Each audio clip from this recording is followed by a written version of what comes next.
আচ্ছা, দেখে বলুন তো কি মনে হচ্ছে? এটা কি মাছ? আজকের লাঞ্চটা কি দিয়ে সারছি আমি?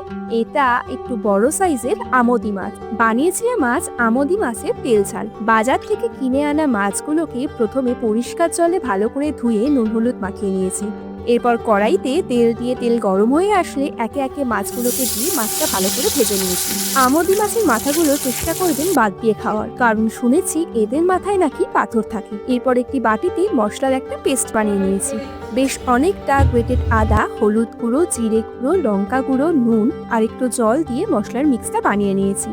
এবার কড়াইতে একটু সর্ষের তেল দিয়ে তাতে কালো জিরে আর কাঁচা লঙ্কা ফোড়ন দিয়ে পেঁয়াজ কুচিটা অ্যাড করে দিয়েছি। পেঁয়াজটা ভাজতে ভাজতে দিয়ে দিয়েছি অল্প একটু গ্রেটেড রসুন। সবটা ভাজা ভাজা হয়ে আসলে এতে দিয়ে দিয়েছি টমেটো কুচি। সামান্য একটু নুন দিয়ে নেড়েছে টমেটোটা নরম হয়ে আসলে এতে দিয়ে দিয়েছি আগে থেকে বানিয়ে রাখা ওই মশলার মিক্সটা। এবার মশলা থেকে তেল না ছাড়া পর্যন্ত মশলাটা কন্টিনিউয়াসলি কষিয়ে গেছে। মশলা থেকে তেল ছাড়তে শুরু করলে পরিমাণ মতো জল দিয়ে ভাজা মাছগুলোকে অ্যাড করে ফুটিয়ে নিয়েছি বেশ কিছুক্ষণ। গ্রেভিটা ঘন হয়ে গেলে রেডি আমাদের আমোদি মাছের তেল ঝাল। গরম ভাতের সাথে এবার বেশ কয়েকটা আমোদি মাছ আর গ্রেভি দিয়ে ভাতটা মাখিয়ে খেয়ে দেখলাম, খেতে বেশ লাগছে। আর এক পদেই পুরো ভাত শেষ। এখন সাবস্ক্রাইব ফর মোর রেসিপিস।